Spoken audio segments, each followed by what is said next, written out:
మీకు నచ్చినా నచ్చకపోయినా వినండి, టాయిలెట్లు క్లీన్ చేసే కెమికల్ కలిపారు. ఎస్ ఎస్ మీరు హార్పిక్ లాంటివి వాడతారు కదా, టాయిలెట్లు క్లీన్ చేస్తారు కదా, టాయిలెట్లు క్లీన్ చేయడానికి వాడే లబ్సా యాసిడ్ స్లర్రీ 8,900 కేజీలు వాడారు. చెప్పేది ఏంది, హార్పిక్ లాంటి టాయిలెట్ క్లీనర్ని తిరుమల లడ్డూలో వాడారని చెప్తా ఉన్నాడు. అది నోరా పెంట కుప్ప?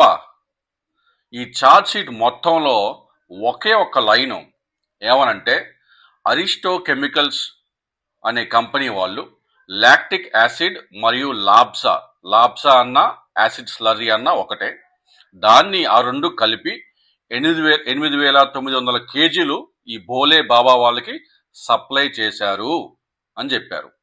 సప్లై చేస్తే వాడినట్టు ఛార్జ్ షీట్లో ఉందా? ఎందుకు మాట్లాడేది? ఈ లాబ్సా అనేది ఫ్యాక్టరీల్లో, ఇండస్ట్రీల్లో, డైరీల్లో క్లీనింగ్ కోసం ఉపయోగించుకుంటారు. యాసిడ్ స్లర్రీ అనేది ఈ లాబ్సా యొక్క లిక్విడ్ ఫామ్. ఇది ఒక్క చుక్క గీలో వాడినా ఆ గీ అంతా నురుగు వస్తుంది, ఎందుకంటే అది డిటర్జెంట్ కాబట్టి. ఆ కంపెనీ వాళ్ళు ఈ లాబ్సాని, ఈ యాసిడ్ స్లర్రీని కొనుక్కుంటే దాని అర్థం నెయ్యి తయారులో వాడినట్ట. నువ్వు మీ ఇంట్లో హార్పిక్ కొనుక్కుంటావు బాత్రూమ్ క్లీనింగ్కి, అంటే మీ వంటగదిలో కూడా అదే యూజ్ చేస్తున్నట్ట. నువ్వు ఖచ్చితంగా తాగలరు హార్పిక్, ఎందుకంటే ఆ టాయిలెట్ కంటే గబ్బు నీ నోరు. ఆ శ్రీనివాసుడిని ఇంత గబ్బు పట్టుతున్నావు నువ్వు నీ టీఆర్పీ కోసం. ఈ సన్నాస్ చెప్పిన లాబ్సా యాసిడ్ స్లర్రీ కనుక వాడుంటే ఎన్డీడీబీ రిపోర్ట్లో డిటర్జెంట్ డిటెక్టెడ్ అని రావాలా. మరి 2 రిపోర్ట్లు, ఎన్డీడీబీ గుజరాత్, ఎన్డీడీబీ కర్నాలు, ఈ 2 రిపోర్టుల్లో రాలేదే. నెయ్యి లాంటి వాసన రావడానికి ఇలాంటి కెమికల్స్ కలిపారు.